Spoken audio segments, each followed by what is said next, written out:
যদি প্রাণের নবীকে মহব্বত করে মাত্র ৮০ বার দরুদ পড়ে ৮০ বছরের সগীরা গুনাহ আমার আল্লাহ মাফ করে দেয়। বন্ধু দাইলামি শরীফের মধ্যে এসেছে হাদিস খানা, হাদিসের রাবী হলেন হযরতে আনাস রাদিয়াল্লাহু তাআলা আনহু।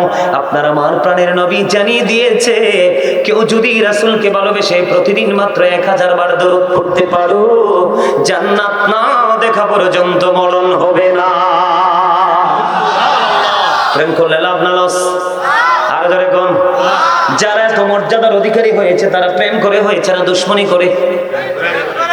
আপনা আমি সবাই ভালোবাসি, কেউ কিন্তু নবী বিদ্বেষী নই, কিন্তু কর্মে ক্ষেত্রে গেলে দেখা যায় কে কদ্দুর ভালোবাসি, ঠিক কিনা? কোন নবীর ভালোবাসি সুদও খাই, নবীর ভালোবাসি ঘুষও খাই, নবীর ভালোবাসি মিশা কথা একেবারে ঘন্টায় অসংখ্য, ঠিক না?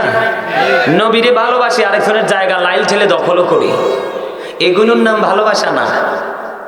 আল্লাহর নবী শিখাইছে আগে আগে মসজিদে যাও, আপনি আমি পড়ে যাই, আবার কই প্রেমও করি। কিও বল কইছি? হ্যাঁ, প্রেম কাকে বলে? নবীর সামনে যখন সাহাবায়ে কেরাম বসতেন, নবীজির জবান মোবারক, পবিত্র জবান মোবারক থেকে যখন কথাগুলো বের হতো, এমন ভাবে শুনতেন, তারা এমন ভাবে মাথা নিচু করে বসতো, মনে হতো যেন তাদের ঘাড়ের পক্ষীটা বসে গেছে, এত আদব ছিল। সুবহানাল্লাহ বলেন না? আর আমরা যখন কথা বলি, ওমা গো মা, মুই কি যে কোন, ঠিক না? আরে একটু মজা দেওয়ার জন্য বরিশাল এক লাইন কইছি, হাসি দিতে পারলেন না। ও আজকে ভালো লাগে সবার কাছে? সবার কাছে? সত্যি তো? দুই হাত সোজা করে নারায়ে তাকবীর, আল্লাহু আকবার, নারায়ে রিসালাত, আলহামদুলিল্লাহ। সুন্দর লাগছে না? আচ্ছা নি আপনারা তুলছিলেন নি? আর তুলছিলেন? ও আইতে দিকে চাইছি না, আমার চাচার হাত দিকে না চাইছি। আলহামদুলিল্লাহ কোন সব আমার ছাত্র আজগা, কোনো ভেদাভেদ নাই, ঠিক নেই? আরো জোরে বন্ধুরি আমার, দুরুদ পড়েছি, আপনি দুরুদের কথাটা বন্ধু পড়েননি, দুরুদ পড়েননি। আল্লাহ রাব্বুল আলামিন নিজে রাসূলের উপর দরুদ পড়ে রে ফেরেশতাদেরকে নিয়া। তাহলে আপনার আমার করার দরকার আছে না? বেশি দরকার, কারণ আপনি আমি, আপনি আমার জন্য করব, অন্য কারো জন্য না। বন্ধু আল্লাহ বলতেছেন ফাযকুরুনি আযকুরুকুম ওয়াশকুরুলি ওয়ালা তাকফুরুন। আল্লাহ বলতেছেন তোমরা আমাকে জিকির করো, আমি তোমাদের জিকির করব। জিকির হলো আরবি শব্দ, বাংলাতে এটাকে বলা হয় স্মরণ, ইংলিশে যেটাকে বলা হয় রিমেম্বার। ওমা দুই ভদ্রলোক কোন দিকে চলে গেল? আরে তুই বালা লাগে না ওয়াজ, তাই কিতাম কইছি যে বালা না লাগলে যাই গিয়ে না লাগে, যাই গিয়েছে না কইয়া। একটু মন দিয়ে শোনেন বন্ধু, অত্যন্ত মজার খবর। আল্লাহ আরো বলতেছেন ইয়া আইয়ুহাল্লাযীনা আমানু যকুরুল্লাহা যিকরান কাসীরা ওয়া সাব্বিহুহু বুকরাতাও ওয়া আসীলা। আল্লাহ বলতেছে ইমানদারদেরকে ডেকে ডেকে তোমরা বেশি বেশি করে জিকির করো, সকাল তো সন্ধ্যা পবিত্রতা ঘোষণা করো। হুজুর কেমন করে করব গো? আল্লাহ রাব্বুল আলামিন অত্যন্ত চমৎকার ভাবে বললেন জিকির করার জন্য, দারুণ ভাবে বলে দিয়েছে বন্ধু আল্লাহর বেশি বেশি জিকির করতে, সকাল তো সন্ধ্যা পবিত্রতা ঘোষণা কর। কেমন করে করব? ফাযকুরুল্লাহা কিয়ামান, দাঁড়িয়ে দাঁড়িয়ে জিকির করো, কুউদান বসে বসে জিকির করো, ওয়া আলা জুনুবিকুম শুয়ে শুয়ে জিকির করো, তারপরেও জিকির ছাড়া যাবে না। বলো হুজুর জিকিরের মানেটা কি? জিকিরের মানে হলো বন্ধু সুবহানাল্লাহ বলা জিকির, আলহামদুলিল্লাহ বলা জিকির, আল্লাহু আকবার বলা জিকির, লা ইলাহা ইল্লাল্লাহ বলা জিকির। সৎ কাজের জন্য ডাকা এটাও জিকির, অসৎ কাজ থেকে মানুষকে বারণ করে এটাও জিকির। ও বন্ধু সামনে এসে বসো, আর সামনে এসে বসো। অসৎ কাজ থেকে মানুষকে বিরত রাখা এটাও জিকির। নামাজ পড়তেছেন, নামাজও জিকির। এবং হজে গেলেন, হজটাও জিকির। হজ হলো মাওলার জিকিরের, আর নামাজ হলো মাওলার জিকিরের জলসা। আজকেরটাও জিকিরের জলসা, যে জিকিরটা বসে দাঁড়িয়ে সম্পূর্ণ করা হয় এটাকে বলা হয় জিকিরের জলসা। যেটা বিভিন্ন জায়গা পরিদর্শন করে জিকির করা হয় ওটাকে বলা হয় জিকিরের জলস। এবার আসেন জিকির করলে লাভটা কি? আল্লাহ রাসূল সরকারে মদিনা তিনি জানিয়ে দিলেন জিকির জবান দিয়েও করা যায়, অন্তর দিয়েও করা যায়। নবীজি বলে দিলেন জবান এবং অন্তর দুটো মিলে যে জিকির করা হয় সেই জিকির হলো সবচেয়ে উত্তম জিকির। সুবহানাল্লাহ কইতেন না? আর জোরে নবীজি জানিয়ে দিলেন তোমরা এমন ভাবে জিকির করো মানুষে দেখলেই যেন তোমাদেরকে পাগল বলে। পৃথিবীর যে কোনো মেশিনকে ক্লিয়ার করার জন্য একটা যন্ত্র রেডি আছে। আল্লাহ রাসূল সরকারে মদিনা তিনি জানিয়ে দিলেন ও বন্ধু, মানুষের মনের ঘরের ময়লা দূর করার যন্ত্র হলো জিকির। আরে জোরে বলেন না সুবহানাল্লাহ। বন্ধুরে আমার, ওই যে নামাজ নামক জিকিরে যখন দাঁড়াবেন, আল্লাহকে যখন হৃদয় দিয়ে আল্লাহর কুদরতি কদমে সেজদা দিবেন, হযরত আবু যর রাদিয়াল্লাহু তাআলা আনহু থেকে হাদিস খানা বর্ণিত, আপনার আমার প্রাণের নবী তিনি জানিয়ে দিলেন শীতের দিনে রাসূল বের হলেন। বের হওয়ার পরে এবার নবীজি দেখলেন শীতের কারণে গাছের পাতাগুলো জোরে জোরে পড়ছে। নবীজি গাছের দুটো ঢালা ধরলেন, আবু যরকে ডাক দিলেন। আবু যর উত্তর দিলেন লাব্বাইকা ইয়া রাসূলুল্লাহ। এবার আমার নবী বললেন আবু যর চাইয়া দেখো শীতের কারণে গাছের পাতাগুলো যেমনি বিরামহীন ভাবে জোরে জোরে পড়ছে, নামাজ নামক জিকিরের মাধ্যমে আল্লাহর প্রিয় বান্দা যখন আল্লাহর কুদরতি কদমে যখন সিজদাটা লাগাই দিবে প্রেমময় ভাবে, ওই ডিজিটাল নামাজ না, আবার কি নামাজ? এখন তো মাশাআল্লাহ যেই নামাজই আমরা, আল্লাহ গো আল্লাহ, ইমাম সাহেব বয়ান করার সময় মুসল্লি পায় না, জামাতের আগ দিয়া তো মনে হয় যে কি জানি করবো, থু বইয়ে যায়, ঠিক কিনা বলেন? ডানে বামে সালাম ফিরানোর পরে মনে হয় মসজিদের গেটে যুদ্ধ লাগছে। এই সমস্ত ডিজিটাল মুসল্লির নসিবে কিচ্ছু নাই। কি নাই? কিচ্ছু নাই। এটি ইচ্ছা করে শয়তানি করে করে, দাদা ঠিক কিনা বলেন? মন থেকে করে না। প্রকৃত নামাজি যারা তারা অপেক্ষায় থাকবে আমার সময় আসতেছে 5-10 মিনিট পরে, আমি এখনই প্রস্তুত হয়ে যাই। আমরা তো আজান দিলে কি করি? অজু করতে যাই। আসলে নিয়ম আজান দিলে অজু করতে যাওয়া নয়, আজানের আগে আপনি অজু করে রেডি হয়ে থাকেন। এটা হলো নবীর প্রেম, এটা হলো রাসূলের সুন্নাহ। আপনি যেটা করেন সেটা সুন্নাহ নয়। বন্ধুরে আমার, দেখেন জিকিরের ফজিলত বরকত। ওই যে কবরের কথা বললাম, কবরবাসীর কথা, বন্ধু মাগফিরাত কামনা করার জন্য আসছেন, কিন্তু আপনি আমিও তো উপরে যাব। ঘর আপনার আমার জন্য অপেক্ষা, যেই কোনো মুহূর্তে ডাক আসতে পারে। নবীজি আবু যরকে ডাক দিলেন, আবু যর উত্তর দিলেন লাব্বাইকা ইয়া রাসূলুল্লাহ, আমি প্রেজেন্ট, আমি হাজির। নবীজি ডাক দিয়ে বললেন রে আবু যর, ওই শীতের দিনের গাছের দিকে তাকায়া দেখো, শীতের কারণে গাছের পাতাগুলো যেমনি ঝরে ঝরে পড়ছে রে, ঠিক তেমনি ভাবে আল্লাহর বান্দা যখন আল্লাহর কুদরতি কদমে সেজদা লাগাই দিবে প্রেমময় ভাবে, তখন ওই গাছের পাতার মতো তার গুনাহগুলো সব ঝরে পড়ে যাবে। আপনারা শীতের দিনে গাছের পাতা ঝরে পড়তে দেখছেননি? এটা কি থাইমা থাইমা পড়ে না একবারে? ওরে বাপরে, পড়তে লাগলে তো 2-4 দিনে শেষ, ঠিক না? ঠিক এমনি ভাবে আপনার আমার জীবনের গুনাহগুলো কি হয়ে যাবে? ঝরে যাবে। কি হয়ে যাবে? আসছে বন্ধু, আজকে কি বার? বুধবার। কালকে বৃহস্পতিবার, এর পরের দিন হলো জুম্মাবার, সাইয়্যিদুল আইয়াম, শ্রেষ্ঠ দিন। আমি আপনাদেরকে বলে দেই, ওই যে বলেছি বাঁচানোর জন্য আসছি আপনাদেরকে।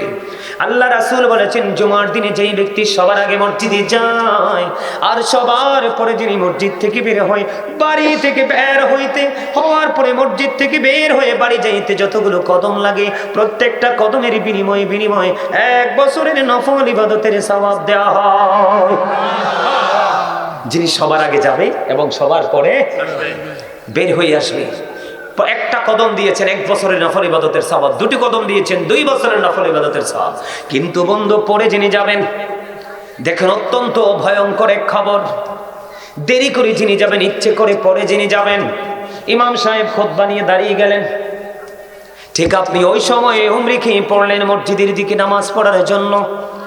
আল্লাহর নবী জানিয়ে দিয়েছেন বন্ধু, যখন আপনি ওই সময় যাবেন, আপনি কিন্তু নামাজ পড়লেন ঠিকই, আজকের যে স্পেশাল লিস্ট ফেরেশতারা করেছে সেই লিস্টের মধ্যে আপনার নামটা আসলো না। হুজুর কেন গো? প্রত্যেকটা জুমার দিন স্পেশাল একটা লিস্ট হয় মুসল্লিদের, এটা আল্লাহর দরবারে পৌঁছানো হয়। আপনি যখন সবার পরে খুতবা দেওয়ার সময় চলে যাবেন, তখন কিন্তু আপনার আজকের হাজিরা খাতায় নামটা আসবে না। কেন গো আসবে না? কারণ খুতবার এতটা পাওয়ার, এতটা মর্যাদা। খুতবা দেওয়ার সময় এই দেশের মানুষ এতটা বেহুশ বন্ধু, খুতবা দেওয়ার সময় পর্যন্ত কথা বলতে থাকে। খুতবা দেওয়া সুন্নাত, খুতবা শোনা ওয়াজিব। খুতবা দেওয়ার সময় ধরেন আমি এই যে আমার ভাইটাকেই বললাম, ধরেন এক্সাম্পল, উনি কথা বলতেছে, কি করতেছে? উনি একটা ছোট্ট মানুষ, উনি কথা বলতেছে, উনি বোঝে না। আল্লাহ রাসূল আমাদেরকে বলেছে চুপ করো, এই শব্দটাও ইউজ করা যাবে না, ওনাকে ইশারায় থামাতে হবে। খুতবার এত পাওয়ার, এত মর্যাদা, এত দাম। এই জন্য ওই জুমার দিনে বন্ধু ফেরেশতারা কি করে? তারা খুতবাটাকে, তাদের যে লিস্টের যে হাজিরা খাতাটা, এটাকে বন্ধ করে দিয়ে ওই যে ইমাম সাহেব, খতিব সাহেব খুতবা দিচ্ছেন, খুতবা দেওয়া শোনার জন্য তারাও দাঁড়িয়ে যায়। তো এই জন্য একটু আগে কইছি, আপনারা অনেকেই মরা মানুষের মতো, অসুস্থ মানুষের মতো। যারা জিকির করে তারা জিন্দা, যারা জিকির করে না তারা, যারা জিকির করে ওরা জাকির, যারা জিকির করে না তারা গাফেল। ঠিক না? ঠিক। আমরা গাফেল হয়ে কবরে যাইতে যাই না, কারণ আমার নবী সাকসেস, আমরা সেই সফল নবীর উম্মত। ঠিক না? আমরা সফলতা নিয়ে যেতে চাই। সফলতা নিয়ে যেতে চাইলে হক্কানি আলেম, হক্কানি আল্লাহর ওলিদের সাথে যুক্ত হয়ে যান, জীবনটা বদলে যাবে। ঠিক কিনা বন্ধুরে আমার? এবার আসেন প্রেমের নিদর্শন। আহলে সুন্নাত মানে কি? রাসূলকে গ্রহণ করা। কি করা? রাসূল যা নিয়ে এসেছে তা নিজের মধ্যে প্রতিষ্ঠিত করা, এবং প্রতিদিন, প্রতিনিয়ত, জীবনের শুরু থেকে শেষ পর্যন্ত এটাকে বাস্তবায়ন করে যাওয়া। বন্ধু, ইসলামের প্রথম খলিফার নাম জানেননি? হযরতে আবু বকর সিদ্দিক রাদিয়াল্লাহু তাআলা আনহু, যিনি পুরুষের মধ্যে সর্বপ্রথম ইসলাম গ্রহণকারী। সুবহানাল্লাহ বলেন না? যিনি জান্নাতের সুসংবাদ প্রাপ্ত, যিনি পৃথিবীতে নবীজির উজির বা মন্ত্রী। সুবহানাল্লাহ বলেন না? জীবন দিয়ে, ধন দিয়ে, মাল দিয়ে, সব দিয়ে নবীজির জন্য নিবেদিত প্রাণ হিসাবে কাজ করেছেন হযরত আবু বকর, এবং তিনি বন্ধু জান্নাতি। এতে কোনো সন্দেহ? সন্দেহ বন্ধু, ওই হিজরতের রাত্রেও নবীজির সঙ্গী, এবং হাউজে কাউসারেও নবীজির সঙ্গী। সুবহানাল্লাহ বলেন না? বলে হুজুর কেন এত প্রেমিক হলেন? কেন এত উঁচু মর্যাদার অধিকারী তিনি হলেন? এটার মানেটা কি? ওনার সিনা ভরা ছিল রাসূল প্রেম। কিন্তু বন্ধু, নবী যখন দিনের দাওয়াত দিতে যেতেন, নবী যে তিনি সত্য নবী কিনা সেই আমলে সংশয় ছিল মানুষের মাঝে। কিন্তু আবু বকর যখন নবীর সাথে প্রেমের ডুরি লাগালো, আবু বকর যখন দ্বীন প্রচার করতে যাইতো, তখন মানুষের মধ্যে কোনো দ্বিধা ছিল না। সুবহানাল্লাহ বলেন না? এই দ্বিধা দূর হয়ে গেল কেন? নবীজির সাথে প্রেমের ডুরি লাগানোর কারণে। যখন পৃথিবী জানতে পেরেছে আবু বকর নবীজির প্রথম খলিফা, ইসলামের প্রথম খলিফা, নবীজির প্রেমিক, নবীজি পৃথিবী থেকে বিদায় হয়ে যাওয়ার আগে অসুস্থ হলেন। অসুস্থ হয়ে যাওয়ার সময় মা আয়েশাকে ডাক দিলেন। মা আয়েশা সিদ্দিকা রাদিয়াল্লাহু তাআলা আনহা থেকে হাদিস কানা বর্ণিত। মা আয়েশাকে ডাক দিয়ে বললেন, আয়েশা রে, আবু বকরকে ডেকে নিয়ে আসো, আমার কাছে ডেকে নিয়ে আসো। কারণ কি? আমি একটা চিঠি লিখে দিব। কারণ অনেক কামনাকারী ভাষণা করবে যে নবীজি চলে যাওয়ার পরে খেলাফতের দায়িত্ব নিতে। আমি নবী ছোট্ট একটা চিঠি লিখে দিয়ে যাব, যেন কোনো কামনাকারী ভাষণাকে বাস্তবায়ন করতে না পারে। আমি চলে যাওয়ার পরে আবু বকর ছাড়া অন্য কেউ যদি খলিফা হয়, আল্লাহ মানবে না, পৃথিবীর মুমিনেরাও মানবে না। জোরে জোরে সুবহানাল্লাহ। এমন প্রেমিক হতে পারবো আমরা? কোনোদিনও পারবো না। বলে না পারলে কি হুজুর আমাদের ক্যারিয়ারটাকে নষ্ট হয়ে যাবে? না না, কারণ নবী তো আমাদেরকে অনেক অনেক বেশি ভালোবাসেন। ঠিক কিনা বলে? বন্ধুরে আমার, হাদিস শরীফের মধ্যে এসেছে হযরতে আবু বকর যখন কোন সম্প্রদায়ের মধ্যে থাকতেন, কি করতেন? কোন সম্প্রদায়ের মধ্যে থাকতেন, নবীজি বলে দিয়েছেন হাদিস শরীফের মধ্যে এসেছে, আবু বকর ছাড়া অন্য কেউ সেই সম্প্রদায় থেকে ইমাম হওয়া উচিত নয়। আবু বকর যখন হিজরতের রাত্রিতে নবীজির সঙ্গে হলেন, গুহার মধ্যে যখন অবস্থান করলেন, সাপ যখন সবল মারলো, নবীজি তখন নবীজির চোখে ঘুম ছিল। বন্ধু সাপে কামড় দিলেন, সাপের বিষে আবু বকরের শরীরটা কি হয়ে গেল, একেবারে কম্পন শুরু করলো।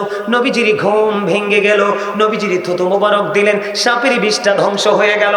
বন্ধু এখানে আমি আপনাদেরকে নিয়ে আসলাম শুধু একটা বিষয় বোঝানোর জন্য। বন্ধু আমরা নবীর উম্মত হয়ে প্রেম করতে জানি না, কেমন করে প্রেম করতে হয় টেকনিক জানি না। এই যে সাপটা যে আবু বকরকে সবল মারলো, সাপটা কি চিনতো না তিনি যে নবী? সাপ যে আবু বকর নবীর সঙ্গে, সাপটা জানতেন না। অবশ্যই সাপ জানতেন বলে সবল মারার কারণ কি? সবলটা মারার কারণ হলো সবগুলো গর্ত তিনি ফিল আপ করে দিলেন। একটা গর্ত ফিল আপ করার কিছু ছিল না, গর্তের মুখে তিনি পাটা লাগাইয়া দিলেন। পাটা লাগাইতে দেরি, সাপটা সবল মারতে দেরি করলো না। এই সাপটা সবল মারলো কেন? আবু বকরকে ধ্বংস করার জন্য নয়, নিশ্চিহ্ন করার জন্য নয়। তার কারণ হলো সাপটা আজকে পর্যন্ত বসবাসের বয়সে গর্তের মধ্যে 1500 বছর। সুবহানাল্লাহ বলেন না? আবু বকর তুমি তোমার পাটা সরাইয়া নাও, আমার এই গর্তে বসবাসের বয়স হলো 15,500 বছর। আমি প্রাণের নবীর দিদারের আশায় আছি, আমি আমার নবীজির দিদার লাভ করব। বন্ধুরে আমার শুধু এখানে একান্ত নয়, আরো মজার মজার খবর হলো। বন্ধুরে আমার তাবুক যুদ্ধের পূর্বে, এদিকে তাকান, তাবুক যুদ্ধের পূর্বে নবীজি অর্ডার করলেন তোমরা দান করো। কি করো? নবীজি বললেন।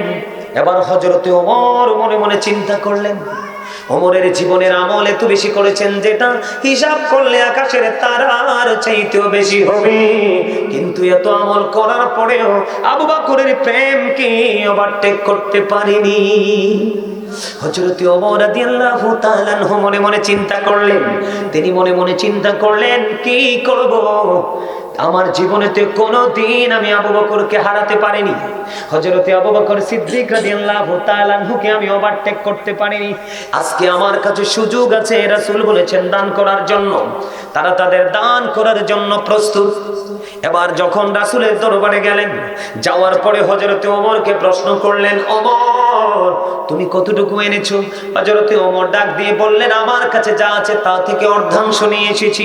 ফ্যামিলি পরিবারের জন্য কি রেখে এসেছো? হযরত ওমর বললেন, ইয়া রাসূলুল্লাহ, ইয়া হাবিবাল্লাহ নবী, আমি আমার ফ্যামিলির জন্য অর্ধেক রেখে এসেছি। দেখেন তাদের কম্পিটিশনটা। এখন আপনার আমাদেরকে যদি দান করতে বলে কেউ, আমরা 500 টাকার নোটটা লুকাই, কথা কয় না, আচ্ছা না? তখন যদি আমি অন কই না আজকে মাহফিলের জন্য একটু দান করে যান না, দেখবেন কইব ফার্স্ট রাউন্ডে ধরছে, নাম্বার 1 নাম্বার 2 হুজুর হমানে ধরছে। কথা কন না কেন? না ভুল কইছি? দেখেন প্রেম এমনি এমনি আল্লাহ পাওয়া যায় না, এমনি এমনি তার আল্লাহর প্রিয় হয় নাই। হযরতে ওমরের মিশনটা কি? কথা কয় না। হযরতে ওমরের মিশন হলো আবু বকরের চাইতে আজকে প্রেমের দিক দিয়ে এগিয়ে যাবে। কিন্তু উনি তো সম্পদ থেকে ভাগ করে অর্ধেক নিয়ে আসতে যা আছে, ফ্যামিলির জন্য পরিবারের জন্য কি রেখে আসলাম? অর্ধেক রেখে এসেছি নবী। এবার হযরতে আবু বকরকে যখন প্রশ্ন করা হলো, হযরতে আবু বকর সিদ্দিক রাদিয়াল্লাহু তাআলা আনহু একটা ডাক দিয়ে বললেন, নবী নবী গো, আমার কাছে যা আছে আমি সব নিয়ে এসেছি, ফ্যামিলির জন্য কি রেখে এসেছো? এবার হযরতে আবু বকর ডাক দিয়ে বলে, ইয়া রাসূলুল্লাহ, আমি আমার ফ্যামিলি পরিবারের জন্য আল্লাহ এবং আল্লাহর হাবিবকে রেখে এসেছি। দেখছেন নি কারবারটা? আল্লাহু আকবার বলেন না চলছে কি? তাদের মধ্যে দেখেন রাসূল শুধু বলেছে দান করো। কি করো? দান করো। ওমর পাগল হয়ে গেছে, জীবনের সব কাজে আবু বকর এগিয়ে। আজকে আমার কাছে ভালো মাল আছে, আমি আজকে হযরত আবু বকরকে হারাবো, কিন্তু আবু বকরের প্রেম। আমার নবীজি ডেকে ডেকে বলে, আবু বকরের সম্পদ আমার যত কাজে লেগেছে, আর কারো সম্পদ এত কাজে লাগেনি। আবু বকর দু চোখের পানি ছেড়ে দিয়ে কান্দে আর বলে, নবী, নবী গো, আমার জীবন, আমার দৌলত যা আছে সবই তো আপনার। জোরে জোরে বলেন না সুবহানাল্লাহ। ও বন্ধু, আবু বকর এমন প্রেমিক ছিলেন রে। আবু বকর শুধু একটু শুনেছিলেন যে আবু বকর কিনি নবীজি হিজরত করবে। হিজরতের রাত্রিতে গভীর রজনীতে শুধু আবু বকরের ঘরের দরজায় একটা টোকা দিছে নবীজি। কয়টা? মাত্র একটা টোকা দিছে রে। পাগলের মতো দরজা গলে হাজির গো নবী, আমি হাজির। আবু বকর কেমন করে সম্ভব রে এই গভীর রজনীতে একটা টোকা দেওয়ার পরে এত স্টেট ভাবে হাজির হওয়া? নবী, যেদিন শুনেছি আপনার সাথে আমার হিজরত হবে গো নবী, সেই দিন থেকে আমি বিছানায় পিঠ লাগাই নাই। কখন জানি রে আমার নবীর ডাক আসে। এটার নাম হলো বন্ধু প্রেম। আমাদেরকে মারামারি করতে হবে না, যুদ্ধ করতে হবে না, দৌলত থেকে শুধু একটু দিতে হবে। প্রয়োজন হলে আমার দেহ নিয়ে একটু আমি যাব, মাহফিলে যাব, মসজিদে যাব, আলেমদের কথাগুলো শুনবো। শুধু বেশি বেশি করে নবীর আদর্শটাকে লালন করে বাস্তবায়ন করব। এইটুকু যদি না পারি রে, তাহলে কখনোই কাল হাসরের দিন নবীর কাছ থেকে স্বীকৃতি পাবো না। নসিবে জুটবে না সেই দিন স্বীকৃতি। বন্ধু, বড় মুশকিল হয়ে যাবে সেই দিন। আপনারা জানেননি আবু বকর এমন একজন প্রেমিক ছিল। ও বন্ধু, একদিন নবীজি প্রশ্ন করলেন সাহাবায়ে কেরামদেরকে যে তোমাদের মধ্যে কে আছো আজকে রোজা রাখছো? বুঝে নেবেন কিন্তু, অত্যন্ত প্রেমের একটা হাদিস, শিক্ষণীয় হাদিস। দেখেন, আপনাদের মধ্যে কে আছেন আজকে রোজা রেখেছেন? আবু বকর হাত তুললেন, ইয়া রাসূলুল্লাহ, ইয়া হাবিবাল্লাহ, নবী গো, আমি আজকে রোজা রেখেছি। প্রশ্ন গেল একটা। দুই নম্বরে নবী প্রশ্ন করলেন, আপনাদের মধ্যে কে আছেন আজকে জানাজার নামাজে অংশগ্রহণ করেছেন? এবার আবার আবু বকর হাত তুললেন, ইয়া রাসূলুল্লাহ, আজকে জানাজায় আমি অ্যাটেন্ড করেছি।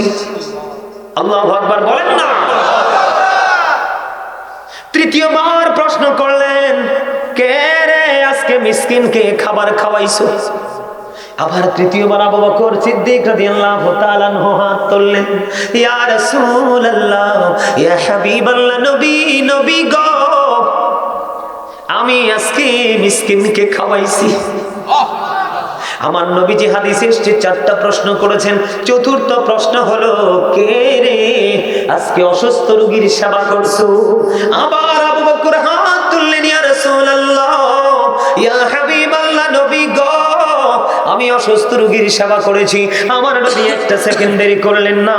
নবীজি ডাক দিয়ে বললেন, এই চারটা বৈশিষ্ট্য, চারটা গুণ যার মধ্যে আছে সেই তো জান্নাতি। আজকে আমরা রোজা রাখি না। রোজা রাখলে লাভ কি জানেননি? ফরজ রোজা পর্যন্ত আমরা রাখি না। হাদিস শরীফের মধ্যে আল্লাহ রাসূল বলেছেন, সালাতুল খামস ওয়াল জুমআতু ইলাল জুমআ ওয়া রমাদানু ইলা রমাদান মুকাফফিরাতুল লিমা বাইনাহুন্না ইযা তুনিবাতিল কাবাইর।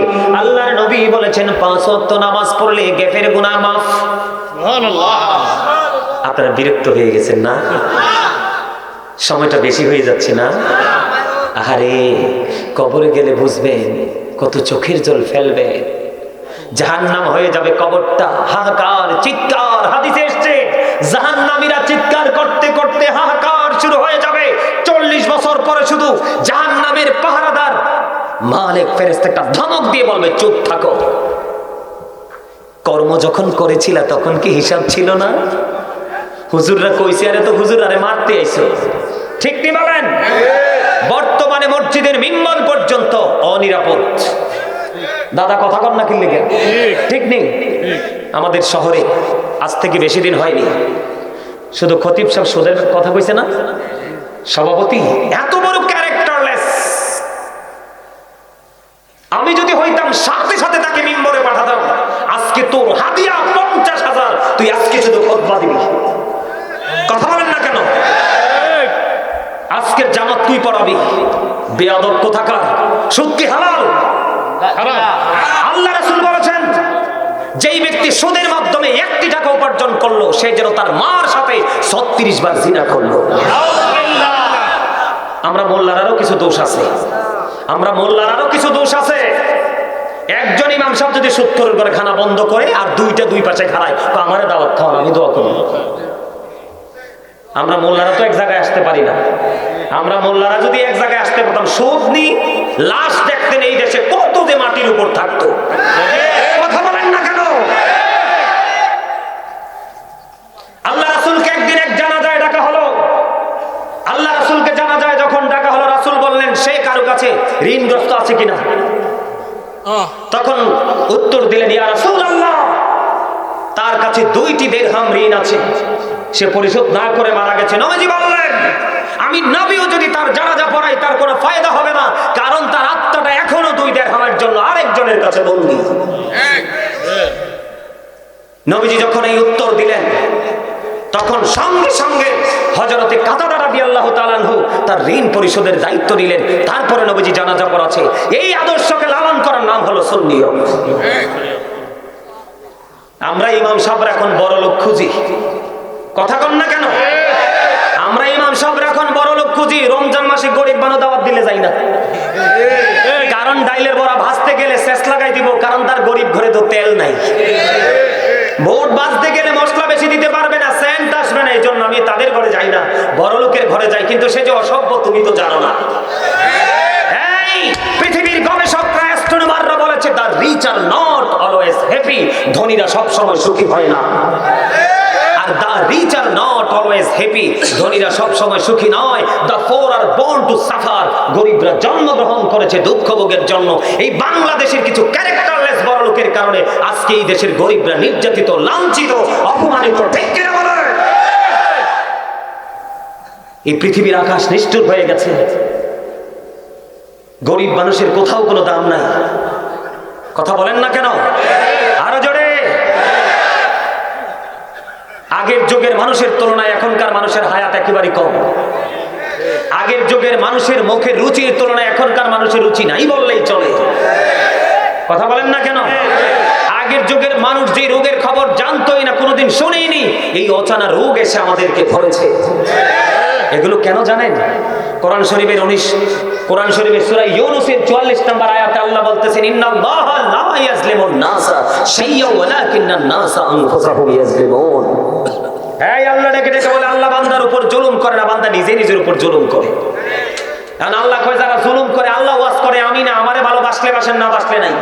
আমি একটু পরে নেমে চলে যাব, হয়তো জীবনে আর দেখা হবেও না, আবার হয়তো দেখা হইতেও পারে, কিন্তু হক কথা তো না বললে যাওয়া যাবে না। আল্লাহ কইছে, ওয়াকুলু কাওলান সাদীদ, আল্লাহ বলেছে, সে দা রাইট থিং, সত্য কথা বলো, সঠিক কথা বলো, সত্য ইনস্ট্রাকশন দাও। কেননা আপনার আমার নবী সে ট্রেনিং দিয়ে গেছে। হি ওয়াজ ভেরি ট্রুথফুল, তিনি ছিলেন শ্রেষ্ঠ সত্যবাদী। বলে, হুজুর হঠাৎ করে রাগ করলেন কেন?